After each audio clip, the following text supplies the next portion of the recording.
Voilà, voilà. Ouais. Bon. Alors, j'en entends qui rigolent dans le fond là-bas, mais pas moi. Parce que HeroQuest, ça reste le meilleur jeu de donjon de tous les temps. Même s'il est flou à l'heure actuelle,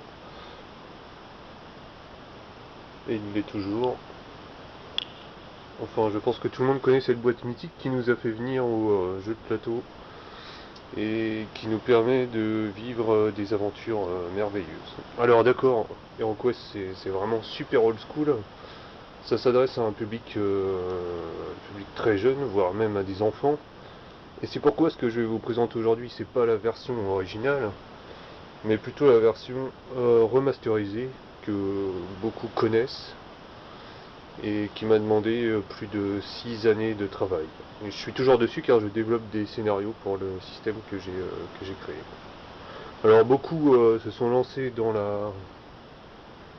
l'enrichissement du jeu, puisque HeroQuest à la base a des règles super simples. Mais moi j'ai essayé dans la mesure du possible de garder l'esprit original du jeu, à savoir la simplicité et surtout le côté exploration qu'on ne retrouve dans aucun jeu de donjon actuel. Donc un bon jeu de donjon, ça commence d'abord par des héros. Et cette version remasterisée en propose 12. Donc on a les héros de base, à savoir le barbare, le nain, l'enchanteur et l'elfe, qui étaient déjà présents dans le jeu original, mais désormais ils ont leurs homologues féminins. C'est pas juste un choix esthétique, ça permet aussi d'avoir des capacités différentes, et également des équipements de départ. Donc comment s'organise une fiche de héros? On commence d'abord par avoir un icône. Tu le retrouveras sur les cartes d'équipement qui nous permettent ainsi de savoir quel héros peut utiliser tel type d'équipement. Ici on a la piste de points de vie. Et ici les points d'esprit qui dans le jeu original ne servaient à rien, et on verra par la suite que dans cette version-ci ils servent à énormément de choses. Donc ici on a un petit texte descriptif du héros, assez sommaire. Donc ici on a le profil de base du héros, à savoir son attaque de base, sa défense de base, et également ses dés de piège. Tout ça concerne donc bien sûr le combat sans équipement. Donc par exemple le barbare de base il lancera un dé noir pour attaquer, et pour se défendre il lancera un dé blanc. Donc ça c'est s'il n'a ni armure ni arme bien sûr. Les dés de piège, eux, concernent sa capacité à marcher avec discrétion finalement dans des lieux qui ne sont pas sécurisés. Par exemple, le barbare a plus de chances qu'un autre de déclencher des pièges dans des lieux qui n'ont pas été sécurisés au préalable. Ensuite, juste en dessous, on retrouve tout un panel de caractéristiques qui vont permettre de différencier les héros. Car dans cette version remasterisée, j'ai introduit la notion de test qui est propre à tous les jeux de rôle au final. À savoir que par exemple quand le jeu demande de faire un test de force, le héros doit lancer un dé blanc et il doit obtenir ce résultat là pour réussir son test. À savoir un crâne. À côté on a un talent qui est valable pendant toute la durée d'une partie en fait. Par exemple, là, le barbare, s'il a 2 points de vie au moins, il entre dans un terrible état de frénésie guerrière et il lancera un dé blanc de plus à l'attaque et à la défense. Au corps à corps seulement, bien sûr. Et cette rage perdure tant qu'il a au moins 2 points de vie. Donc ça permet, par exemple, quand le barbare est mourant, de se sortir de situation et de lui donner un peu plus de potentiel de survie que les autres.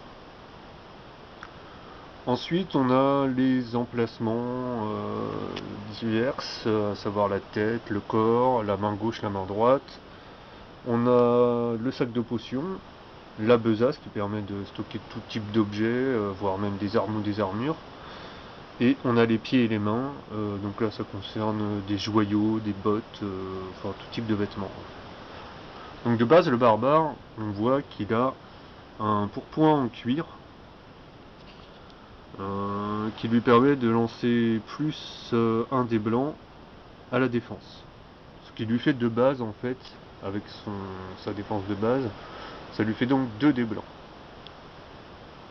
On voit également qu'il possède une fine épée qui lui permet de lancer 2 dés blancs de plus à l'attaque. Donc quand le barbare attaquera, il lancera un dé noir de base plus 2 dés blancs. Donc ces objets, c'est l'équipement de départ qui ne pourra ni être vendu ni perdu et qui restera toujours, toujours en possession du héros, sauf instructions spécifiques dans des quêtes. Autre chose importante, il y a une limitation d'équipement, bien sûr. On ne peut pas porter une mule ou un cheval en plus de son équipement. Enfin, donc comment dire, le personnage est limité au niveau de sa besace et ses potions à un total égal à son nombre de points de vie. Par exemple, le barbare a 8 points de vie de base. Ça veut dire qu'il pourra porter que 8 objets dans sa besace et dans son sac de potions. Par exemple, on peut avoir 4 potions et 4 objets dans sa besace, du moment que le nombre de cartes sur ces deux cases ne dépasse pas 8, à savoir son total de points de vie. Donc la barbare, on voit que de base, elle a les mêmes dés finalement que le barbare. Par contre, la frénésie guerrière dispose d'une petite variante. Et ses caractéristiques ici sont également différentes de celles du barbare. Ça permet de différencier les deux sexes en fait. Ensuite nous avons l'elfe, pour continuer dans le cliché. L'elfe lui commence avec une épée courte, qui lui donne seulement un dé blanc en plus. Concernant ses aptitudes, lui, c'est une sorte de guerrier mage en fait, qui a la possibilité de commencer la partie avec une catégorie de sortilège, à savoir 3 cartes de sortilège. J'y viendrai plus tard. Et sinon, il a une capacité précision qui lui permet de relancer un dé lors de ses attaques à distance. Bien sûr, il lui faudra d'abord trouver une arme à distance pour bénéficier de cette compétence. Puis on a son homologue féminine, l'elfe magicienne, qui elle est plus portée sur la magie que l'elfe. Donc l'elfe est un bon compromis mage guerrier, tandis que l'elfe magicienne est plutôt portée sur la magie. Bien qu'elle se défende quand même au combat, puisqu'elle commence elle aussi avec une épée courte. Mais dans son autre main, elle dispose d'une fronde qui lui permet de lancer un dé blanc en plus et d'attaquer à distance. Donc son aptitude, elle a elle aussi une catégorie de 3 cartes sortilèges à choisir au début de chaque partie. Et une fois par tour, elle peut dépenser jusqu'à 2 points d'esprit pour lancer autant de dés que de points dépensés. Donc mettons qu'elle décide de dépenser 1 point d'esprit, elle lancera un dé, 2 points d'esprit, elle lancera 2 dés. Et si elle obtient au moins un bouclier blanc, elle pourra récupérer une carte sortilège qu'elle aura déjà utilisée. Donc ça permet d'avoir des sorts rechargeables, ce qui n'est pas négligeable parce que la magie part très vite dans ce genre de jeu et est utilisée généralement avec parcimonie et dans les cas les plus désespérés. Puisque nous parlons de magie justement, nous allons passer à l'enchanteur qui lui a seulement une pauvre dague qui, comme la hache du nain, peut elle aussi être lancée à distance ou permettre d'attaquer au corps à corps. Lui il dispose de 3 catégories de sortilèges. Chaque catégorie de sortilège est constituée de 3 cartes, ce qui lui fait donc 9 cartes de sortilège au début de chaque partie. Et sinon c'est un érudit, ça veut dire que lorsqu'il lance un sortilège, il peut dépenser jusqu'à 2 points d'esprit pour lancer autant de dés que de points dépensés. En gros c'est la même capacité que l'elfe magicienne, sauf que lui il l'utilise à chaque fois qu'il lance un sortilège. Enfin il peut, il n'est pas obligé bien sûr. Et s'il obtient au moins un bouclier blanc, il conserve son sort. Ça permet donc de faire des espèces de combos en lançant 2 fois des boules de feu ou ce genre de choses. Donc l'enchanteur est du coup bien plus intéressant que dans le jeu de base, même s'il reste un personnage de soutien par rapport aux autres qui sont assez autonomes finalement. Et son homologue, la sorcière, dispose d'entrée de jeu d'une baguette de sorcier qui lui permet d'attaquer au contact avec un dé blanc de plus.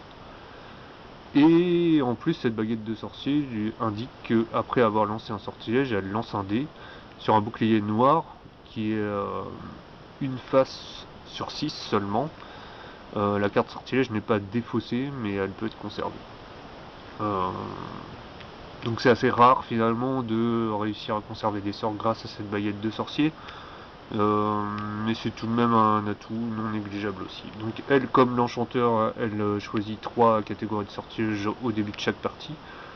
Et dès qu'elle est à 2 points de vie ou moins, elle entre dans un état d'alerte. Et elle pourra alors relancer un dé de son choix lorsqu'elle se défend. Donc on va passer vite fait en revue les autres héros. Nous avons le nain, bien sûr, un grand classique, qui lui aussi dispose d'un pourpoint en cuir et d'une hachette qui peut également être lancée, puisqu'ici on voit qu'il y a une icône arme à distance.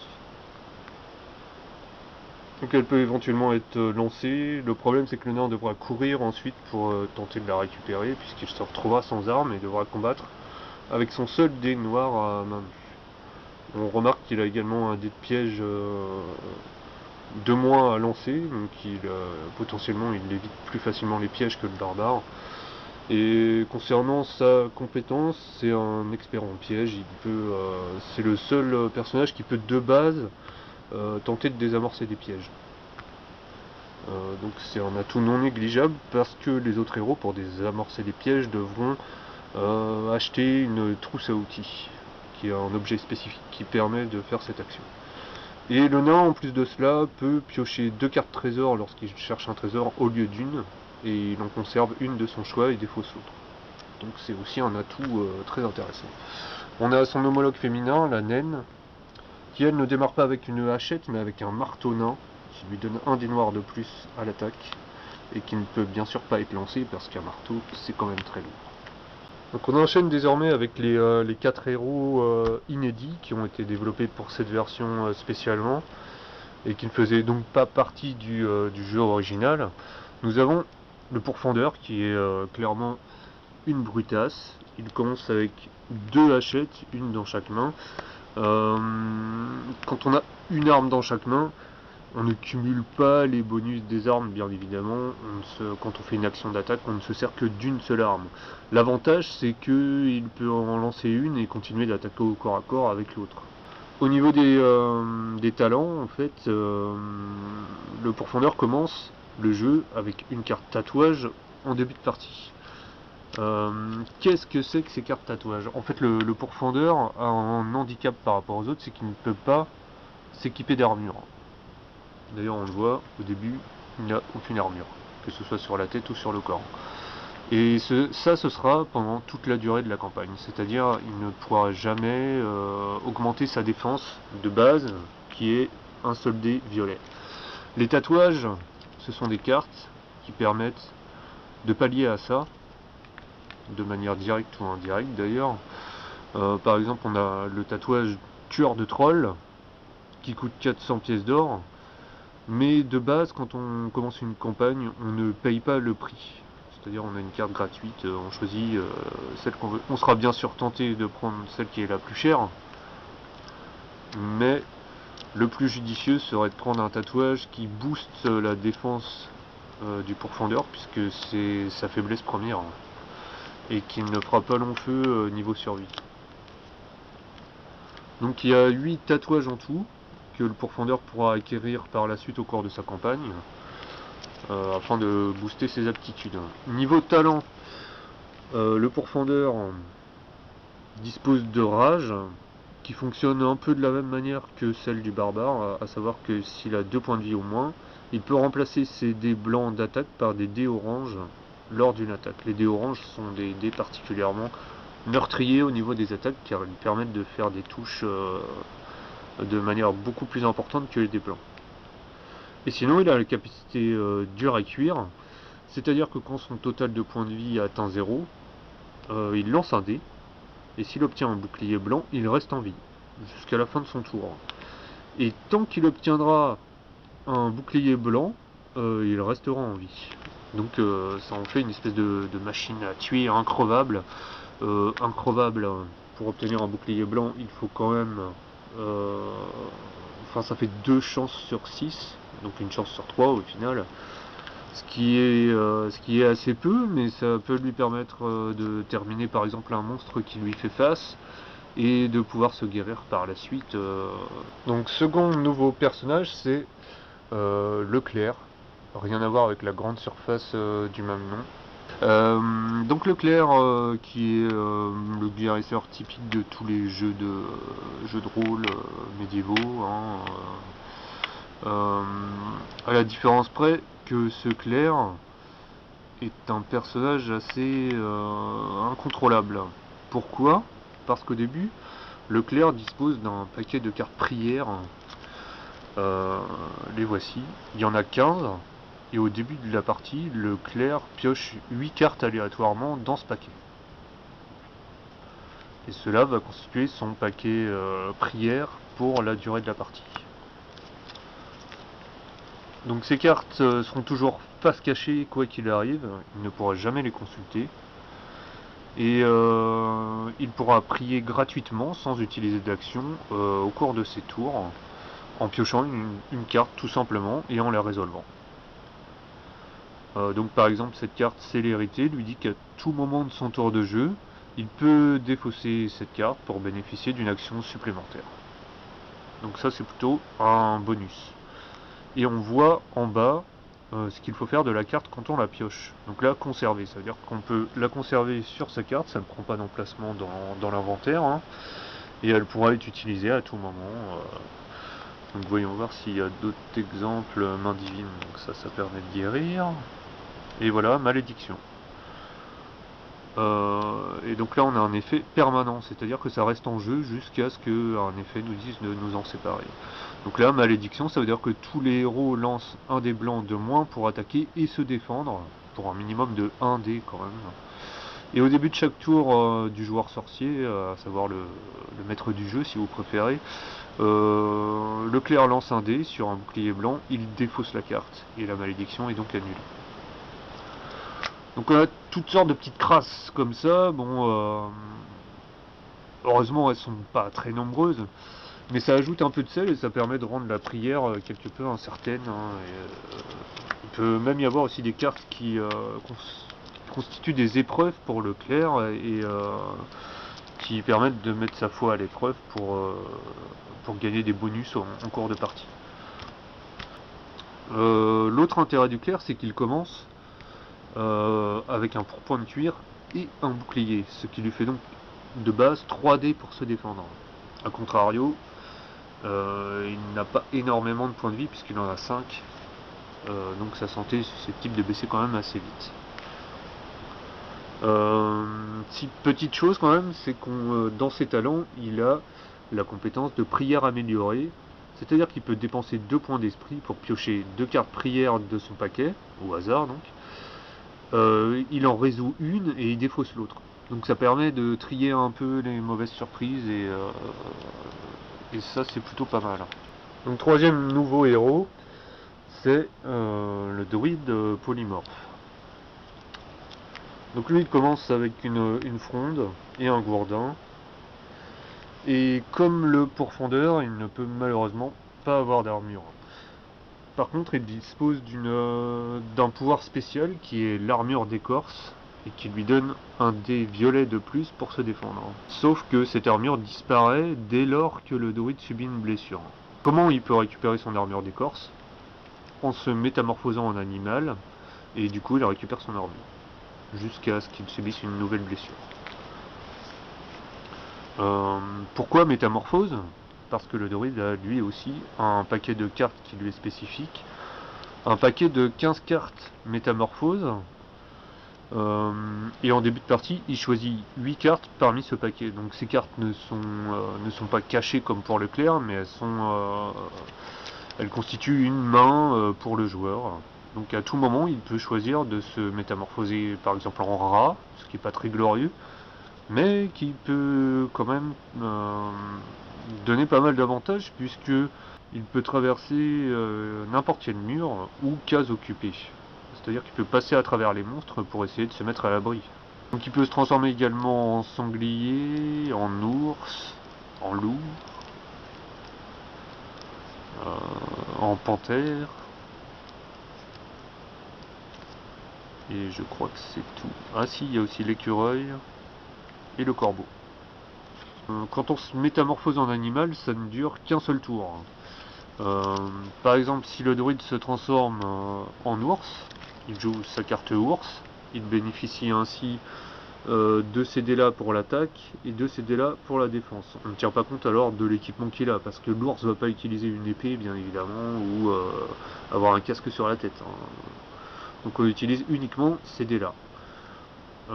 Donc le druide est transformé en ours pour la durée du tour, et s'il veut conserver sa forme ours au prochain tour, il devra jouer une autre carte ours pour rester sous cette forme.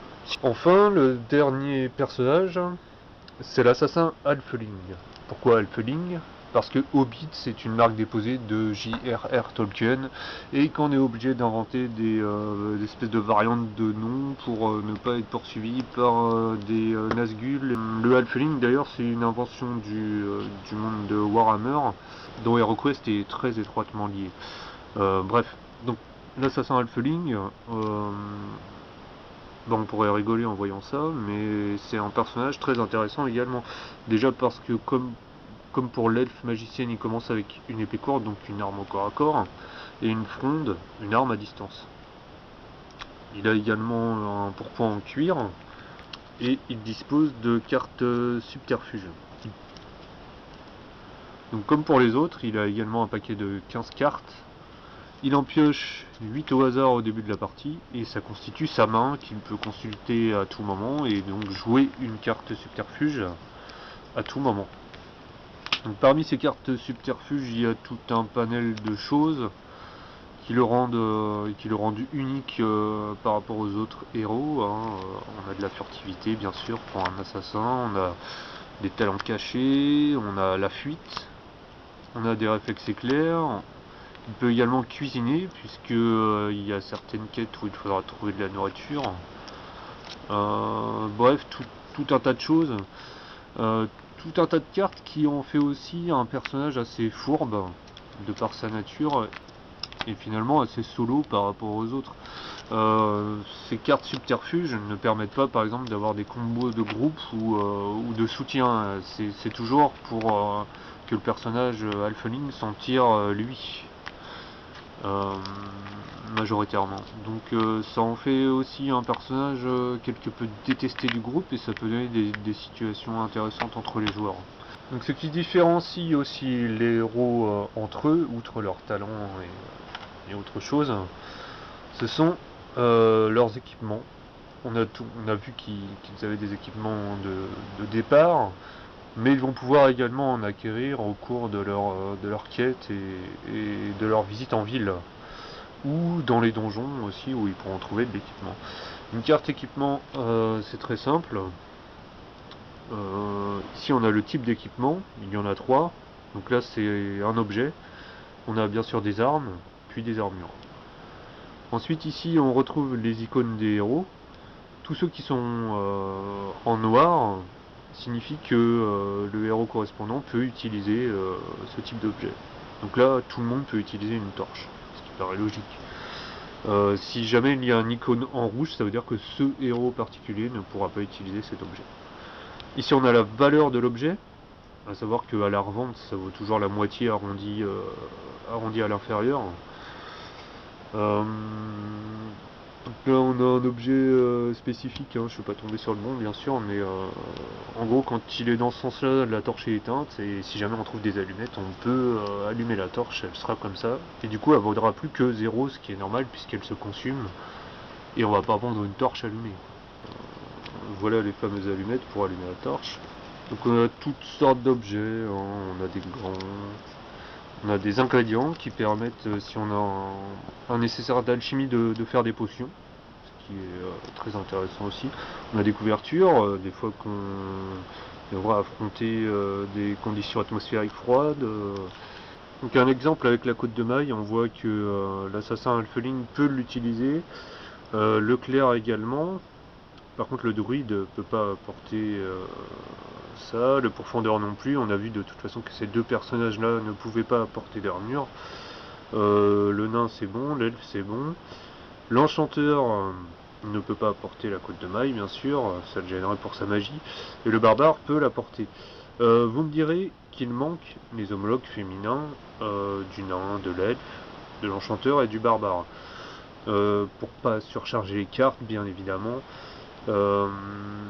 j'ai décidé que enfin, les homologues masculins concernent également les homologues féminins.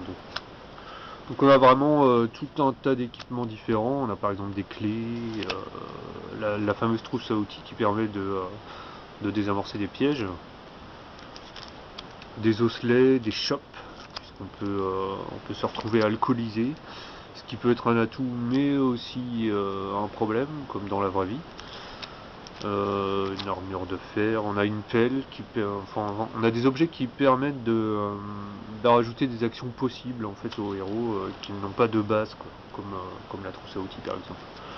On a la machette orc qui est une espèce de bibelot, en gros c'est une arme qui n'est pas du tout pérenne, quoi.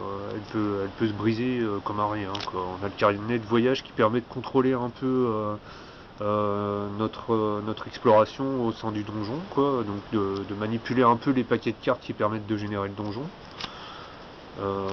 La hallebarde, les bottes de fourrure, la fameuse dague qu'on a déjà vue. Le bracelet en cuir, on a de la nourriture bien sûr qui permet de regagner de la vie mais aussi d'éviter les fameuses cartes état qui permettent qui font subir en fait aux héros des malus qui restent permanents puisqu'on conserve la carte de quête en quête. Donc si on est affamé par exemple, on le restera tant qu'on n'aura pas trouvé de la nourriture. Ensuite nous avons les cartes potions. Donc les cartes potions, contrairement aux équipements, tout le monde peut boire n'importe quel type de potion. Là on a une potion un peu spéciale, c'est de l'eau bénite, ça permet de tuer les monstres de type mort-vivant bien sûr. Mais là par exemple on a une potion de force, on a toujours la valeur de la potion. Et ici on a un petit icône qui permet de différencier différents paquets de potions en fait, qui facilite la mise en place des différents scénarios. La potion de guérison, résistance au feu, enfin on a toutes sortes de potions également, ce qui promet un grand type de variété. Je me dis autant vous parler directement des fameuses cartes état que j'ai évoquées précédemment. Donc les héros vont pouvoir recevoir certaines de ces cartes état. Par exemple, lorsqu'un monstre attaque un héros, un monstre spécifique, on va dire une araignée géante, selon certaines conditions, le héros pourra devenir empoisonné, bien évidemment. Ces cartes fonctionnent de la même manière que les cartes état des contrées de l'horreur, en fait. C'est-à-dire qu'elles ont... on a un recto générique, qui est le même pour tout type de carte affamée, par exemple. Et le verso, lui, est unique et dispense des effets uniques. On ne sait du coup jamais vraiment ce qui va nous arriver. On peut se dire par exemple si on est affamé il va nous arriver telle chose, mais non, il y a toujours un effet de surprise. Donc là par exemple, si un héros est affamé, il garde cette carte sur sa fiche de héros, et il y a marqué qu'au début de chacun de ses tours, il lance un dé blanc.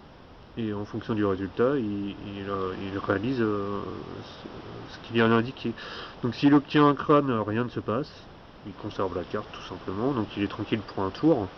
S'il obtient un bouclier blanc, il est atteint par les effets de la faim, et du coup il doit résoudre le verso de la carte. Donc il retourne la carte et résout ce qui se passe. Et s'il obtient un bouclier noir, il se dit que finalement il a faim, mais pas tant que ça, et on peut défausser la carte. Et en bas on a une note qui nous indique que, bien sûr en défaussant de la nourriture, on peut immédiatement défausser cette carte. Au verso, par exemple, sur cette carte, qu'est-ce qui se passe? Donc la faim vous tiraille, perdez immédiatement un point de vie, puis effectuez un test d'endurance plus 1. Plus 1, ça veut dire quoi? Ça veut dire qu'on lance un dé de plus que ce qui est indiqué sur la fiche du perso. Donc là, par exemple, on doit lancer un dé, comme c'est à plus 1, on lance 2 dés. Et si on obtient au moins un crâne, le test est réussi. Donc là, on a l'effet si le test est réussi. Donc on résout ce qui est en vert, à savoir défausser la carte.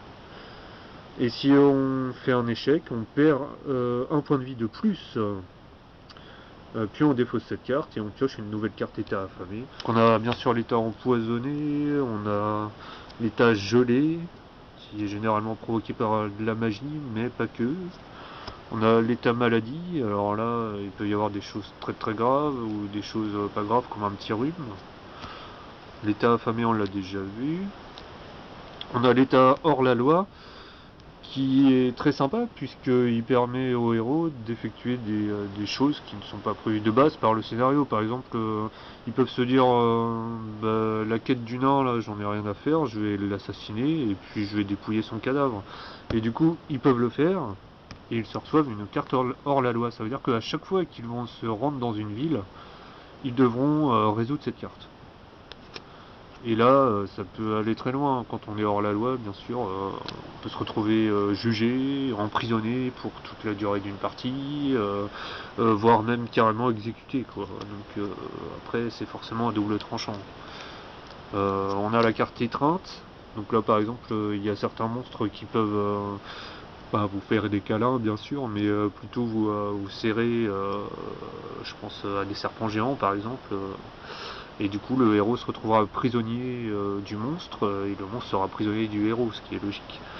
Et tant que cette carte ne sera pas résolue, en fait, le héros restera dans une forme d'étreinte. On a des mutations, puisque j'ai ajouté les démons au bestiaire de HeroQuest. On a l'état assommé aussi. Et on a le fameux état alcoolisé, peut avoir en buvant les cartes équipement shop. On a l'état déshydraté, enfin voilà toutes sortes de petites choses. Chaque état a 4 cartes différentes, ce qui permet du coup de ne pas pouvoir prévoir à l'avance ce qui va se passer. Je pense que j'aurais dû commencer par là. Les fameux dés du jeu HeroQuest, j'ai conservé les mêmes. Sauf qu'ils sont quand même dans un meilleur état que les pauvres petits dés en bois d'origine. Tout simplement parce qu'il y a une boutique allemande qui s'appelle Shopping Guru, il me semble, que je mettrai probablement dans la description de la vidéo, qui réédite ces dés en fait. Donc ce sont des dés pas gravés, mais pourtant je les ai énormément utilisés et les symboles ne s'effacent pas, donc c'est plutôt bon signe. Donc un set de dés comme ça coûte environ 8 € quand même. Mais c'est un investissement plutôt intéressant. Donc niveau répartition, on a 3 faces crâne, on a 2 faces bouclier blanc et on a une face bouclier noir. Ça correspond à quoi? Les crânes, ce sont les touches lors des attaques, forcément.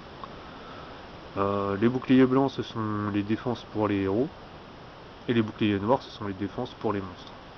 Donc cette boutique Shopping Guru a eu également la riche idée de faire des nouveaux dés de couleurs.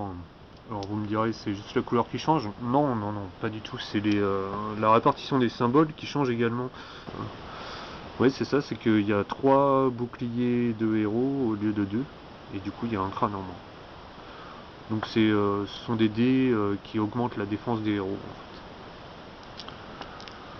Donc le dé bleu, il me semble que c'est l'inverse, ça augmente la défense des monstres, c'est ça, on a donc deux phases de défense de monstres au lieu d'une. Et à contrario, on a qu'une seule phase de défense des héros. On a les dés noirs, qui sont les dés d'attaque par excellence, puisqu'on a 4 phases de crâne au lieu de 3. Donc en gros, quand on lance ça, on est quasiment assuré d'avoir un crâne. Les dés violets sont assez spécifiques puisque on a carrément 2 résultats crâne sur une des faces. Et on a aussi 2 boucliers noirs sur l'une des faces. Donc ça augmente et l'attaque et la défense des monstres. A contrario, on n'a toujours qu'une seule face avec des boucliers noirs de monstres. Et le dé orange qui est le dé bourrin par excellence. Donc là on a carrément une face avec 2 dégâts, on en a même 2. Et on a une face, on a 2 autres faces avec 2 boucliers blancs. Et en toute logique on devrait avoir 2 faces avec 2 boucliers noirs. Non, on a une face avec un bouclier noir et une face avec 2 boucliers noirs. Donc toujours sur cette boutique allemande, il a eu aussi la riche idée de faire des dés à 6 faces, numérotés de 1 à 6, qui permettent beaucoup de choses en fait. Par exemple, on peut le lancer et il dit 1, ça fait donc... Donc voici les catégories de sortilèges pour le personnage de l'elfe et aussi de l'enchanteur.